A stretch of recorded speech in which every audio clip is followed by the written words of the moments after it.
여러분, 오늘 본문은 모세의 설교 중 한 부분입니다.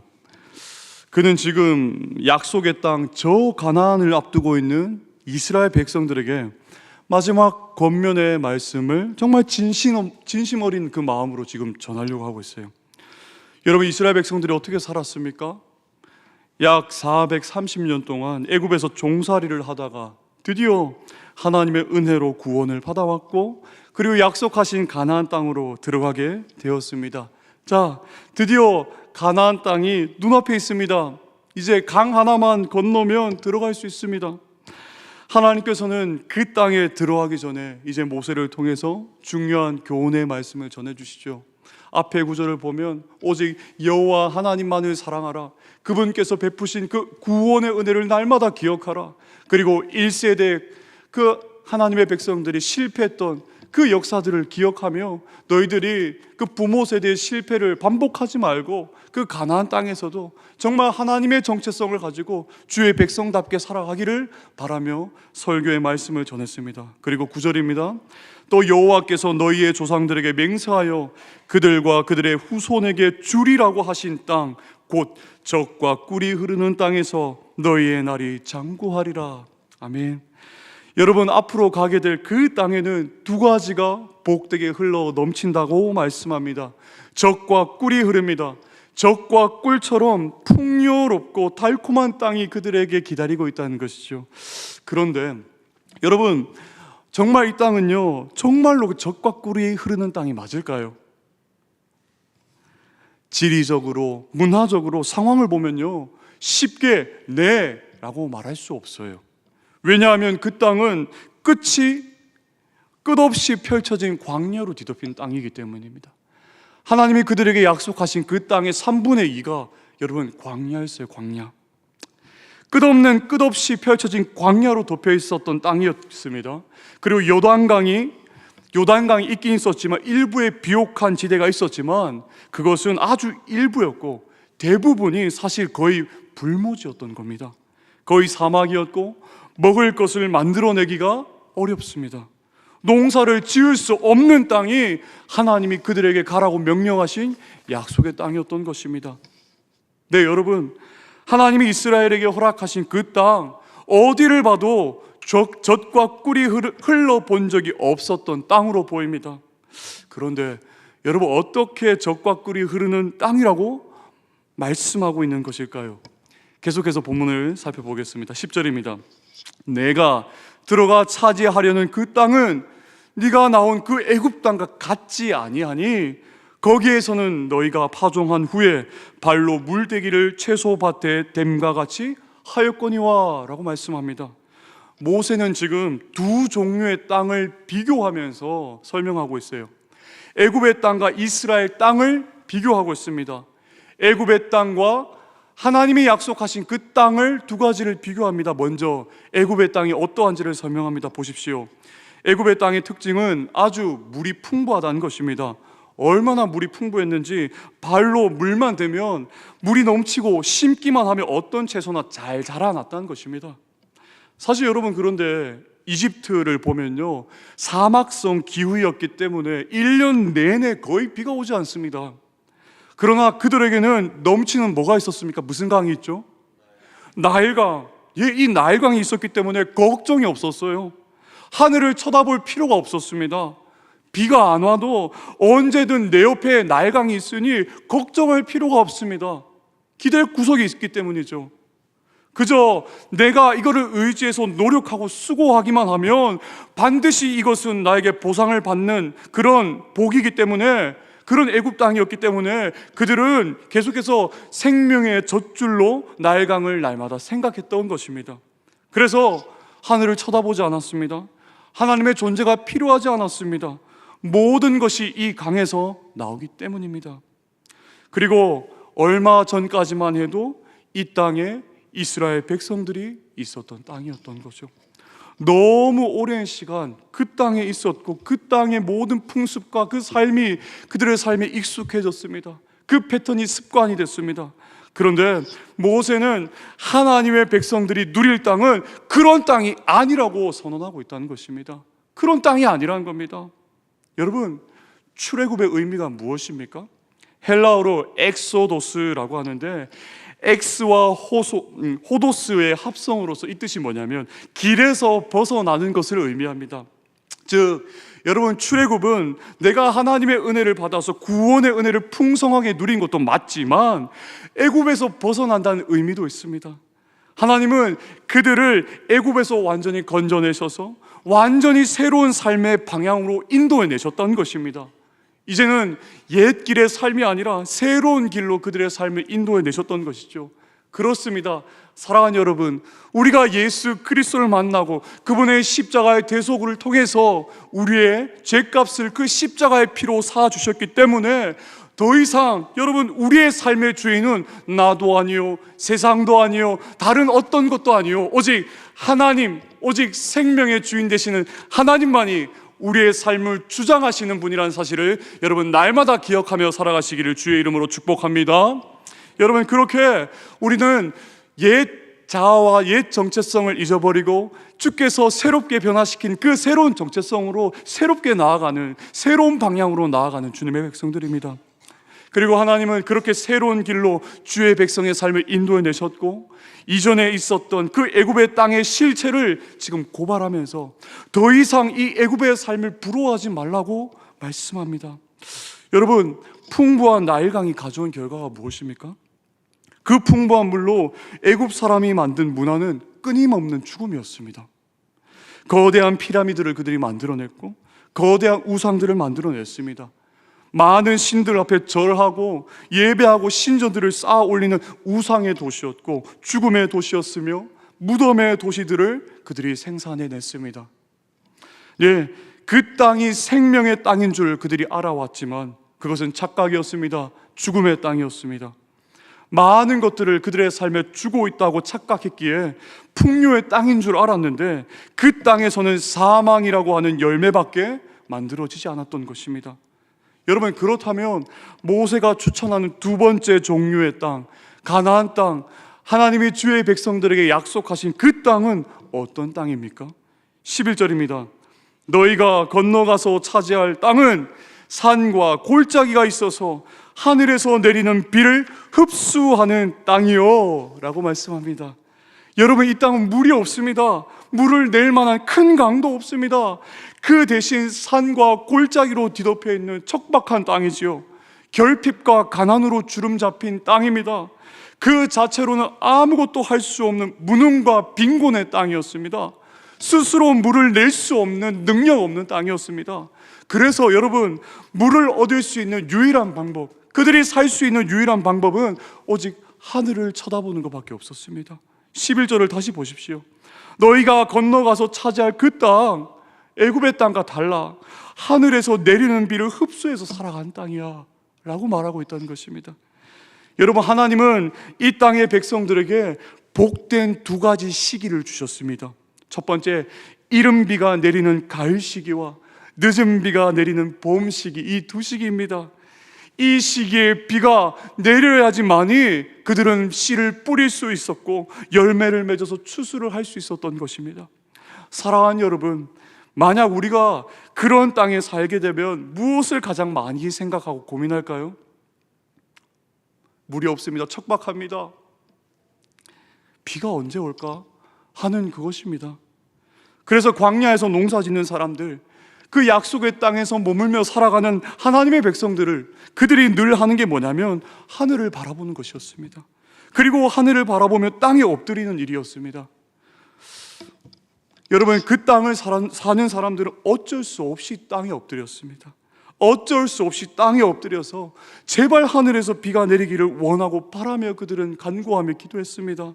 그런 의미에서 하나님이 약속하신 그 약속의 땅, 가나안 땅, 그리고 광야라는 그 땅은 기도를 배우는 땅이었습니다. 여러분, 이스라엘은 기도하는 백성이었습니다. 천성적으로 기도를 좋아하는 것이 아니라 우리와 똑같은 연약한 성정을 가진 그런 사람들이었지만 기도할 수밖에 없는 상황이었기 때문에 하늘을 바라보았던 것입니다. 끊임없이 그 하늘의 하나님을 바라보며 하나님의 은혜가 아니고서는 내가 단 하루도 살 수 없음을 인정하는 그것이 이 땅을 살았던 사람들의 모습이었고 이 백성들의 몸에 배인 경건과 성품이었던 것입니다. 하나님께서는 이스라엘에게 이 사실을 정말로 가르치고 싶으셨던 거예요. 얘들아, 너의 힘과 너희의 능력으로 사는 삶이 아니라, 그 세상이 아니라 너희는 내 힘과 내 능력으로 살아가는 삶을 살아가야 된다 라고 말씀하시는 겁니다.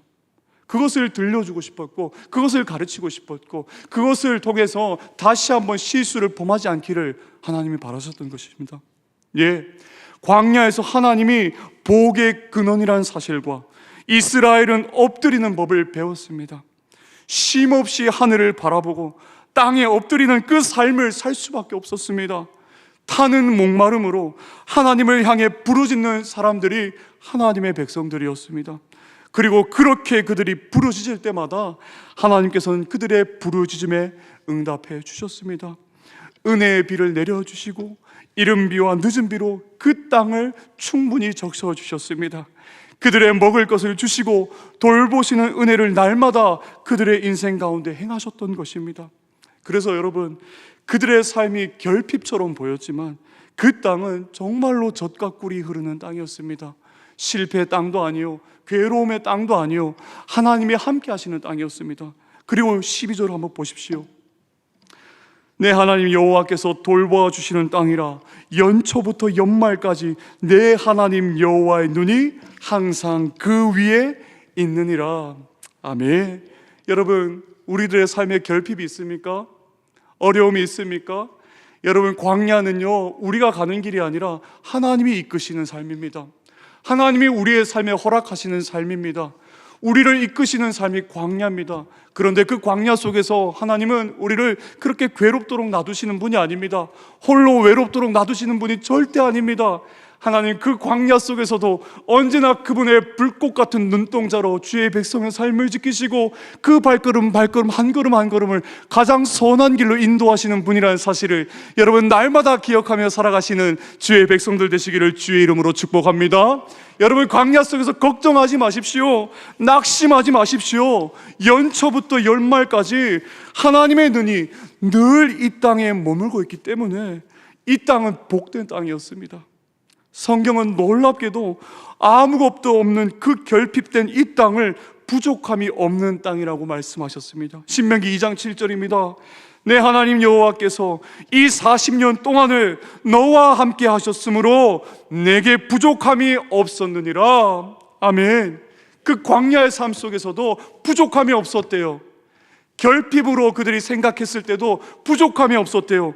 왜냐하면 그들은 그렇게 살았지만 그 이유는 하나님이 그 광야의 연약한 삶 속에서도 그들과 언제나 함께 하셨기 때문입니다. 그렇습니다. 여러분, 복의 원천은 하나님이십니다. 하나님이 우리에게 행복을 주실 때 우리는 행복합니다. 모든 행복은 하나님의 손에 달려 있습니다. 하나님의 손에 붙들려 살 때 우리는 정말 살 수 있고, 하나님이 주시지 않으면 우리는 살 수가 없습니다. 사랑하는 여러분, 우리는 지금 어느 땅에 살고 있습니까? 광야로 덮인 가나안입니까? 아니면 나일강에 있는 애굽의 삶입니까? 우리가 정말 바라고 원하는 땅은 여러분 어떤 땅입니까? 여러분, 우리는 날마다 어떤 땅을 구하고 살고 있는지 날마다 우리는 곰곰이 묵상해 보아야 합니다. 그런데 여러분, 연약한 우리는 은연중에 날마다 애굽을 원하고 있습니다. 나일강이 주는 풍요를 꿈꾸고 소원합니다. 내가 기도를 안 해도, 내가 하나님을 의지하지 않아도, 날마다 주시는 은혜가 없어도 내 삶이 안정적이었으면 좋겠다라는 생각이 우리에게 늘 있습니다. 하늘에서 내리는 비가 아니라 어디선가 끌어다 쓸 물이 있었다고 생각하며 그렇게 살아갑니다. 그래서 돈의 신을 섬기고, 인정의 신을 섬기고, 외모의 신을 섬기고, 실력의 신을 섬기며 살아갑니다. 그렇게 자유하지 못하죠. 그래서 허덕이죠. 그래서 불안과 염려에서 벗어나지 못하는 거죠. 그 우상이라는 것은 나를 정말로 자유하게 하지 못하는 것이기 때문입니다. 하나님의 은혜로 하루하루 살아가는 삶이 아니라 내가 굳이 엎드리지 않아도 사는데 아무런 문제가 없는 그런 풍요한 삶을 살고 싶어 합니다. 나일강이 주는 모든 것을 누리는 그런 삶을 사는 것이 내 소원이다라고 말하는 것이 우리의 솔직한 마음입니다. 사랑하는 여러분, 우리가 우리 인생에 정말 풍요롭고 많이 채워진 상태에 있을 때 우리의 삶에 가장 대표적으로 나타나는 증상이 무엇입니까? 하나님을 신뢰하지 않는다는 것입니다. 하나님을 의지하지 않습니다. 하나님을 부르짖지 않습니다. 지금까지 내 삶의 경험을 토대로 살아갑니다. 내가 내 힘을 가지고 내 능력을 가지고 내 모든 필요를 채울 수 있을 만큼 내가 풍요로워졌을 때 우리는 더 이상 하늘에서 내리는 비를 구하지 않습니다. 더 이상 하늘에서 비를 구하지 않습니다. 은혜를 구하지 않습니다. 하루하루 살아갈 힘을 구하지 않습니다. 하루하루 먹고 살 양식을 구하지 않습니다.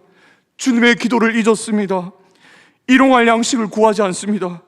왜냐하면 내가 사 먹으면 되기 때문입니다. 내 능력으로 살아가면 되기 때문입니다. 사랑하는 여러분, 우리의 모습이 지금까지 어땠는지, 또 우리의 지금 모습이 어떠한지를 날마다 돌아봐야 합니다. 얼마나 애구파가 되었는지, 얼마나 지금까지 풍요함을 누리면서도 내 능력으로 살아왔다는 것으로 착각하며 하나님을 향해 부르짖지 않고 하나님의 마음에 하나님의 말씀에 순종하지 않고 하나님을 위해서 우리가 갈망하지 않고 그렇게 살아왔는지 우리는 살펴봐야 됩니다. 사랑하는 여러분, 제가 이전 다른 교회에서 교육전도사로 유치부 사역을 할 때였어요. 그때 여러분, 그때 풋내기 병아리 교육전도사가 뭐라 알겠습니까? 아는 게 뭐가 있겠어요?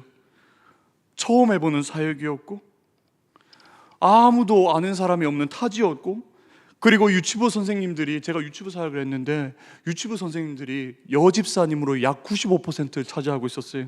아주 기가 센 여집사님들 사이에서 여러분, 아무것도 모르는, 그때는 제가 청년이었습니다. 그렇게 밝은 청년이었는데 뭘 할 수 있겠습니까?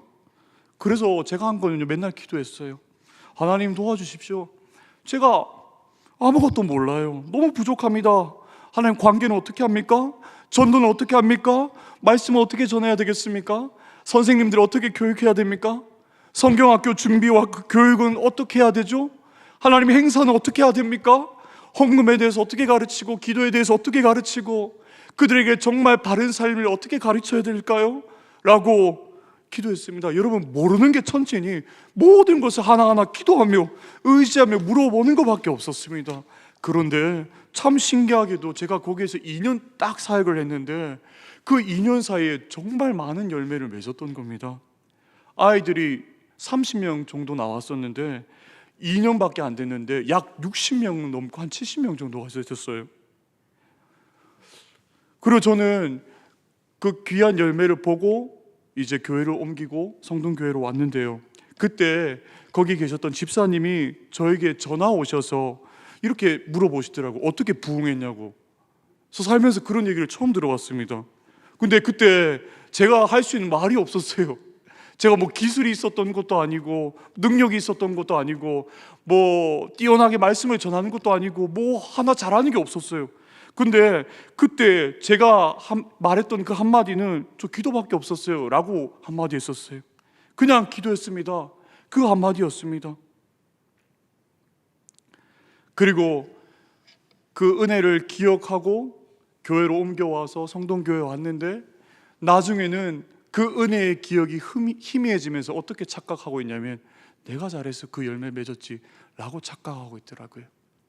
그걸 자랑으로 삼고 있고 그거를 내가 잘해서 내가 이렇게 해서 이렇게 유치부를 번창하게 부흥했습니다 라고 직접적인 워딩으로 사용하진 않았지만 돌려서 사용하는 저의 완악함을 봤습니다. 제가 너무나도 완악했고 저도 그걸 다시 회복하고 싶은 그 마음이 너무나도 많습니다.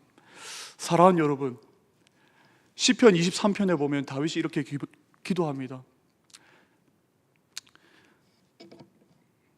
잠깐만요, 어떻게 고백했죠? 갑자기 생각이 안 나는데,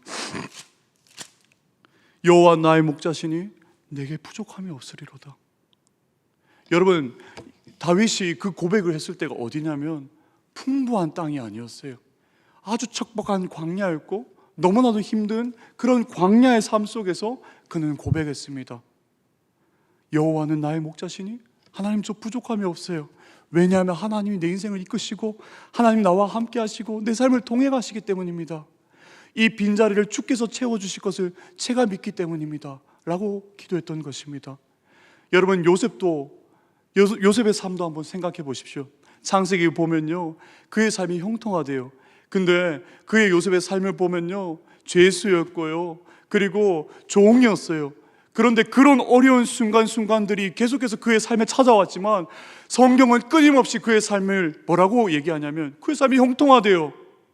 어떻게 여러분 그 삶을 보고 형통하다고 말씀할 수 있겠습니까?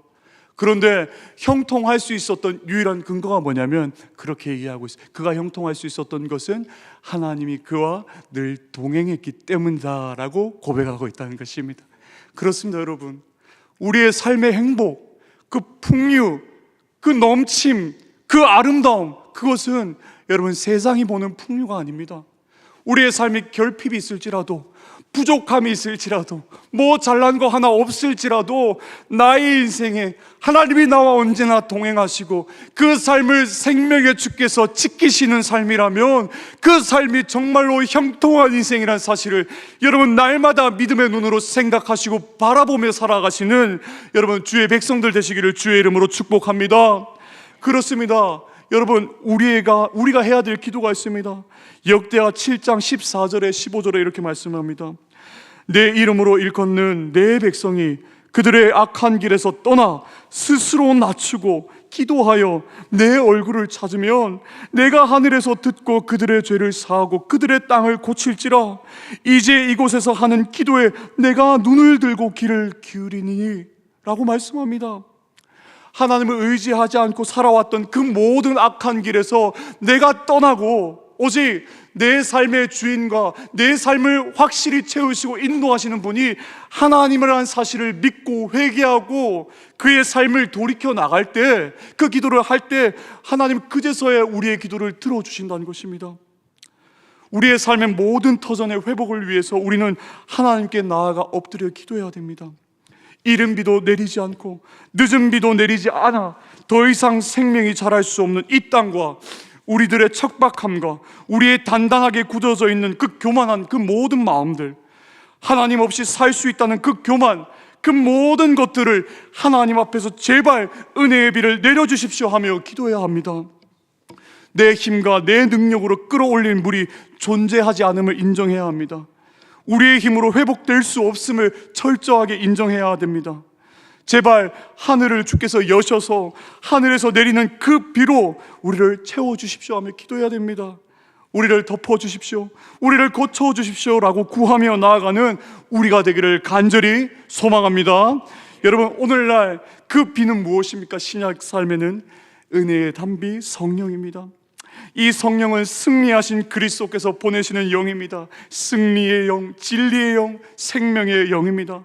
이 승리하신 주의 영이 척박한 땅을, 척박한 우리의 마음을 한순간에 뒤집어 놓으시는 은혜의 비로 우리의 삶을 완전히 변화시켜 주실 줄로 믿습니다. 빈들의 만풀 같은 우리의 영혼 가운데 부어주시는 그 이른 비와 늦은 비의 소식이 우리의 영혼에, 그리고 우리의 가족에, 우리의 자녀들 가운데, 우리 교회 가운데, 이 땅 교회 가운데, 그리고 저마다의 광야로 신음하고 있는 모든 사람들 위해 임하시고 역사하시길 주님의 이름으로 축복합니다.